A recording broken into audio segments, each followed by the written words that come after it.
Selamat sejahtera diucapkan kepada semua pelajar. Bersama lagi dengan saya, Cikgu Titi. Kali ini kita akan belajar tentang unit 8, iaitu penglibatan diri peneraju komuniti. Ini adalah unit 8 bahagian 1, iaitu bidang 7, moral dan kenegaraan. Untuk standard kandungan pula adalah 7.1, penglibatan diri dalam program komuniti bersama-sama badan kerajaan atau badan bukan kerajaan. Untuk unit 8, terdapat 5 cadangan nilai. Mari kita lihat. Yang pertama adalah nilai patriotism. Yang kedua, nilai berterima kasih. Yang ketiga, nilai kerjasama. Yang keempat, nilai kerajinan. Dan juga yang kelima adalah nilai kasih sayang.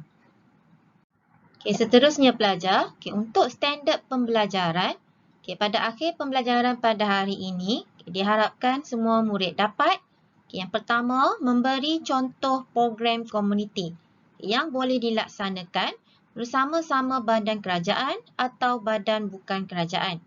Yang kedua, mengenal pasti cara melaksanakan program komuniti bersama-sama badan kerajaan atau badan bukan kerajaan.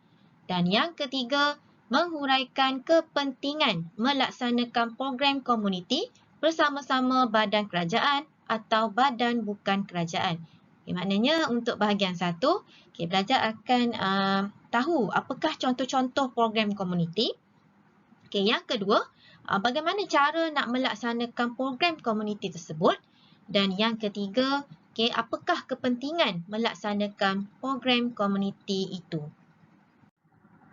Apakah penglibatan diri dalam program komuniti? Apa maksud penglibatan diri dalam program komuniti? Jadi kat sini, kita tahu bahawa komuniti ini merujuk kepada masyarakat merujuk kepada masyarakat. Maknanya program kemasyarakatan lah yang boleh kita lakukan bersama-sama badan kerajaan maupun pertubuhan bukan kerajaan. Jadi kat sini penglibatan diri dalam program komuniti merujuk kepada tindakan sukarela. Maknanya kita dengan rela hati yang memberikan peluang kepada individu untuk memikul tanggungjawab kemasyarakatan. Bagaimana nak memikul tanggungjawab kemasyarakatan? Dengan melibatkan diri dalam program komuniti. Contohnya menjalankan program komuniti bersama-sama badan kerajaan maupun badan bukan kerajaan. Kat sini ada beberapa contoh program komuniti yang dianjurkan oleh badan kerajaan. Yang pertama, kita ada program khidmat bantu di Rumah Jabatan Kebajikan Masyarakat.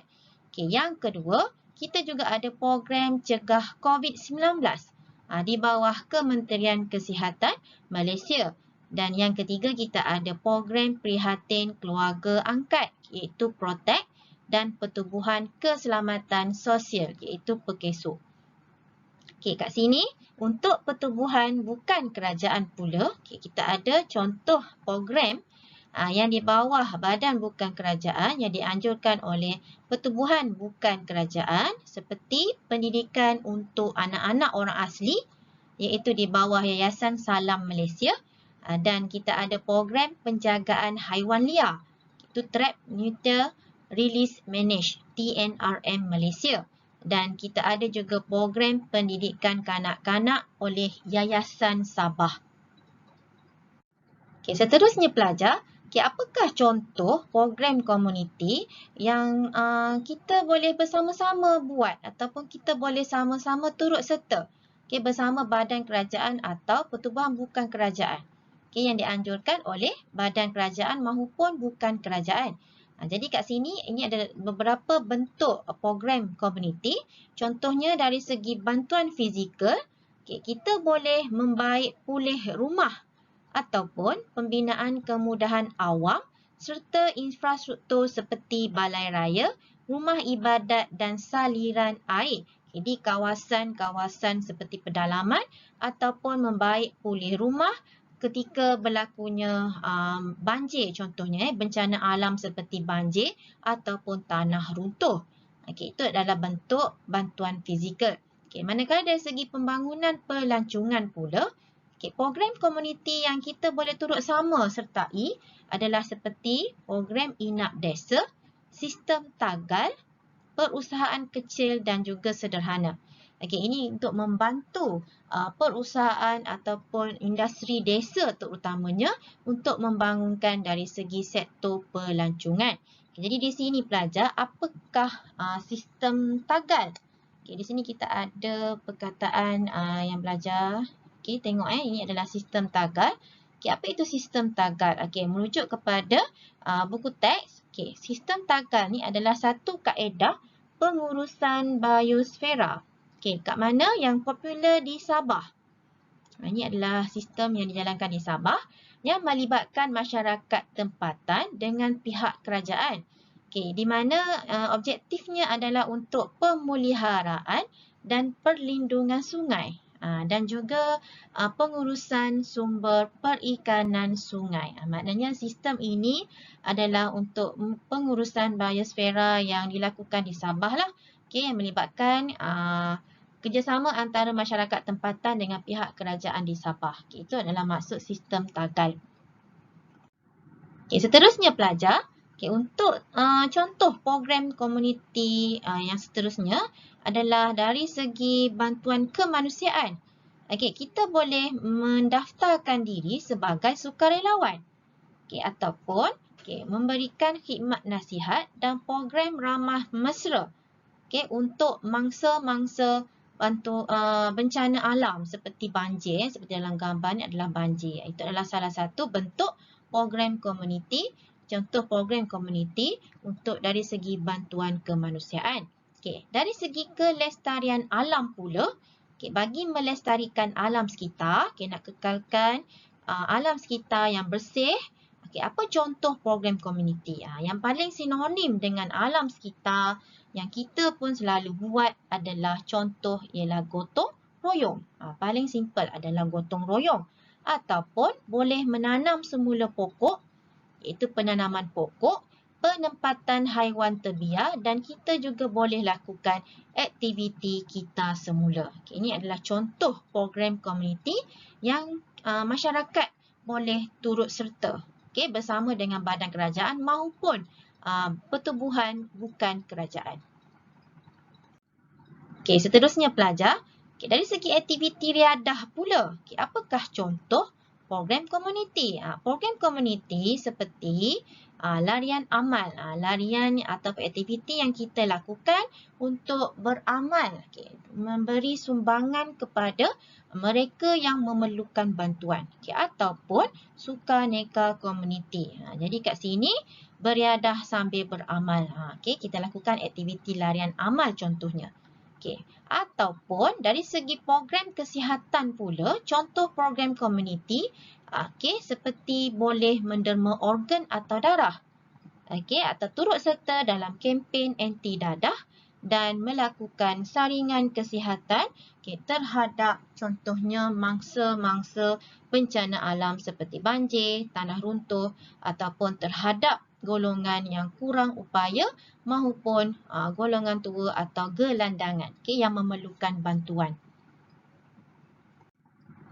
Seterusnya pelajar, sebagai masyarakat, bagaimanakah cara kita melaksanakan program komuniti? Bagaimana cara kita nak libatkan diri dalam program komuniti? Kita ada 8 cara. Yang pertama sekali, boleh mendaftar diri sebagai sukarelawan.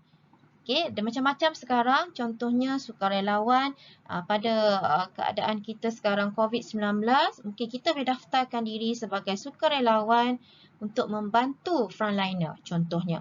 Yang kedua, menyokong dasar dan program komuniti yang dijalankan atau dilaksanakan secara langsung atau tidak langsung.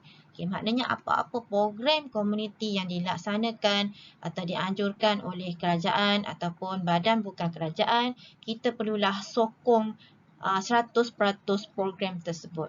Menyertainya ataupun menggalakkan orang lain di sekeliling kita untuk libatkan diri. Itu tanda sebagai sokongan.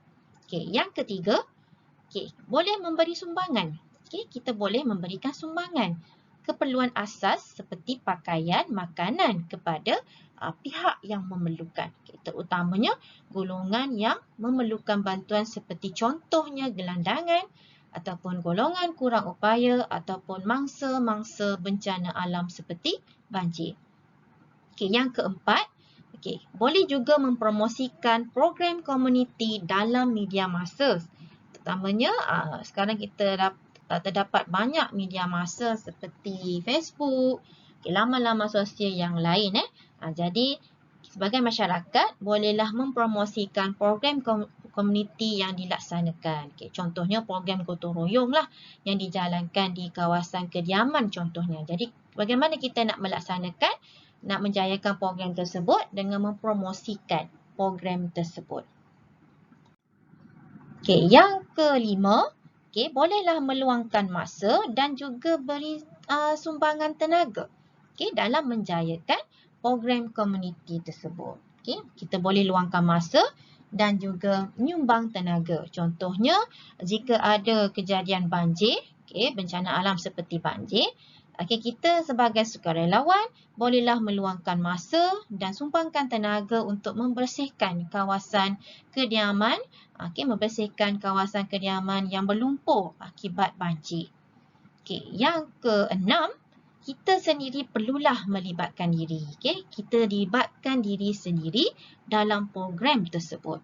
Menggalakkan rakan atau keluarga untuk menyertai program komuniti dan memberikan sumbangan pengetahuan ataupun kemahiran atau kepakaran jika ada untuk melaksanakan program komuniti tersebut.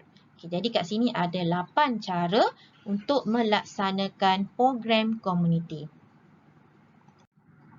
Seterusnya pelajar, mari kita lihat apakah kepentingan melaksanakan program komuniti ini. Apa kebaikannya? Kenapa kita nak menjayakan ataupun kita perlu libatkan diri dalam program komuniti? Bersama-sama dengan badan kerajaan maupun pertubuhan bukan kerajaan. Ada 6 kepentingan dan setiap satu kepentingan ada huraiannya. Yang pertama, dapat memupuk semangat perpaduan dalam masyarakat. Bagaimana semangat perpaduan dapat dipupuk? Melalui penglibatan masyarakat pelbagai kaum, tanpa mengira kaum. Di situ dapat wujudnya semangat perpaduan. Yang kedua, membina jalinan kerjasama berterusan. Maknanya hubungan kerjasama ataupun kerjasama tolong-menolong dapat diwujudkan dan semangat kekitaan dan kerja berpasukan juga dapat diwujudkan. Yang ketiga, dapat menangani cabaran dalam negara. Di mana kat sini kita boleh menyumbang kepada pembangunan negara. Yang keempat, kepentingan melaksanakan program komuniti adalah dapat menghargai harta benda, ruang, fasiliti atau kemudahan yang dikongsi bersama. Contohnya tadilah seperti membantu mangsa-mangsa banjir contohnya. Jadi kat situ kita dapat menghargai harta benda. Kita membaik pulih kemudahan harta benda yang dapat kita kongsi bersama. Kat sini juga pengurangan gejala sosial seperti vandalisme dapat kita elakkan. Seterusnya pelajar, yang kelima, jika kita melaksanakan program komuniti, tindakan kita ini menjadi tauladan ataupun inspirasi kepada orang ramai untuk melibatkan diri dalam program komuniti. Di mana keyakinan dalam kalangan anggota masyarakat akan meningkat. Di mana mereka lebih yakin untuk turut serta melibatkan diri dalam program komuniti. Dan akhir sekali, kepentingan yang keenam, dapat menggalakkan komuniti supaya lebih bertanggungjawab. Sikap bertanggungjawab ni penting untuk melakukan sesuatu program dan memastikan program komuniti dapat dilaksanakan dengan jayanya. Jadi pelajar, untuk bahagian 1, cikgu dah terangkan 3 standard pembelajaran tadi. Mari kita lihat untuk latihan bahagian 1 unit 8. Ini adalah soalan struktur bahagian A, 10 markah. Jika dilihat, soalan ini menunjukkan gambar berikut menunjukkan kejadian banjir yang berlaku di satu kawasan. Dapat dilihat dalam gambar ni ya, kejadian bencana alam iaitu banjir. Soalan yang pertama, berdasarkan gambar di atas, senaraikan 3 contoh program komuniti yang boleh dilaksanakan. Yang pertama ada 3 bahagian dari segi bantuan fizikal, program kesihatan, kelestarian alam. Nombor 2, bagaimana anda melaksanakan program komuniti untuk membantu mangsa memerlukan. Ini adalah cara tadi, cara melaksanakan program komuniti. Dan akhir sekali, dia nak terangkan 2 kepentingan. Apa kepentingan melaksanakan program komuniti? Terangkan maknanya nak 2 kepentingan, setiap kepentingan bagi huraian atau terangkan. Pelajar cuba buat. Ini adalah cadangan jawapan. Boleh semak jawapan berdasarkan cadangan jawapan yang cikgu sertakan di sini. Yang pertama sekali, dari segi bantuan fizikal, ini adalah banjir tadi, membantu bersihkan rumah dan baiki rumah yang rosak lah. Yang kedua, dari segi program kesihatan, membantu mangsa mendapatkan rawatan kesihatan sekiranya ada yang cedera. Dari segi kelestarian alam, kita boleh melakukan gotong royong dan menanam semula pokok yang telah musnah akibat banjir tadi. Kedua, cara bagaimana anda ni adalah cara lah. Jadi kat sini kita boleh mendaftarkan diri sebagai sukarelawan, mendema barangan keperluan asas tadi seperti pakaian, makanan, dan juga boleh meluangkan masa menyumbang tenaga untuk gotong royong bersihkan kawasan banjir tersebut. Yang ketiga, 2 kepentingan tadi. Yang pertama, memupuk semangat perpaduan dalam masyarakat. Huraian dia, masyarakat akan melibatkan diri dalam program komuniti tanpa mengira kaum. Yang kedua, kepentingan kedua, membina jalinan kerjasama berterusan, semangat kekitaan dan kerja berpasukan dapat dipupuk. Kat sini, nyumbang kepada 10 markah untuk TP1, TP2 dan TP3. Seterusnya, contoh soalan esei bahagian B. Gambar berikut menunjukkan gotong royong membersihkan kawasan sekitar Taman Mutiara untuk mencegah wabak denggi yang semakin serius di kawasan tersebut. Dalam gambar ni tunjuklah gambar gotong royong.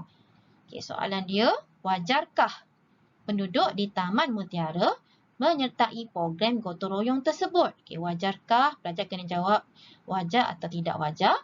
Seterusnya, dia nak pelajar bincangkan kepentingan menyertai program komuniti tersebut. Apa kepentingan libatkan diri atau sertai program ini berdasarkan nilai universal yang anda pelajari. Di sini ada, dia minta nilai pelajar. Jadi kat sini 10 markah. Untuk jawab wajar atau tidak wajar, pelajar jawab tindakanlah wajar atau tak wajar, 1 markah. Diikuti dengan nilai, boleh bagi 3 nilai lah seperti biasa, 3 nilai. Dah dapat berapa markah? 1 tindakan tadi wajar atau tak wajar. Nilai 1, 1 markah. Nilai 2, 2 markah. Nilai 3, 3 markah. Kat sini dah dapat 4 markah. 4 markah. Lagi 6 markah adalah kepentingan. Kepentingan lagi 6 markah. Total dapat 10 markah. Maknanya untuk kepentingan tadi pelajar boleh berikan kepentingan dan boleh huraikan. Mari kita lihat contoh cadangan jawapan. Di sini kita letaklah watak tadi dalam soalan adalah penduduk di Taman Mutiara. Ini adalah watak. Watak. Tindakan tadi adalah wajar lah. Dia tanya wajar atau tak wajar. Wajar lah. Menyertai program gotong royong tersebut. Dapat 1 markah. Bagi nilai, kita tahu tadi nilai yang terlibat, nilai kerjasama 1 markah. Nilai kasih sayang 1 markah. Nilai kerajinan dapat lagi 1 markah. Kepentingan pula menyertai program gotong royong tersebut ialah dapat menggalakkan komuniti supaya lebih bertanggungjawab dalam melaksanakan sesuatu program komuniti. Yang ni kepentingan nombor 1. Dapat. Huraian dia, Hal ini adalah supaya dapat melaksanakan program tersebut dengan jayanya dan dapat memelihara kebersihan kawasan kediaman bersama-sama. Ini huraian dia. Okey, dapat lagi 1 markah. Okey, selain itu dapat memupuk semangat perpaduan. Okey, yang ni dapat lagi 1 markah. Okey, kepentingan yang ketiga. Okey, masyarakat berbilang kaum. Huraian boleh huraikan. Masyarakat berbilang kaum akan turut serta dalam program tersebut. Okey, di sini huraian untuk memupuk semangat perpaduan tadi. Dan yang untuk poin kelima, kepentingan memupuk kerjasama dan hubungan yang baik secara berterusan. Dan huraiannya adalah dengan itu juga semangat kerja berpasukan dapat dipupuk. Okey, jadi kat sini tindakan 1 markah, kita ada nilai 3 markah. Okey, lagi 6 markah adalah kepentingan. Okey pelajar, jadi cikgu harap pelajar boleh semak jawapan masing-masing. Okey, berdasarkan perbincangan yang telah cikgu bincangkan. Okey, sehingga bertemu lagi dalam pembelajaran yang akan datang.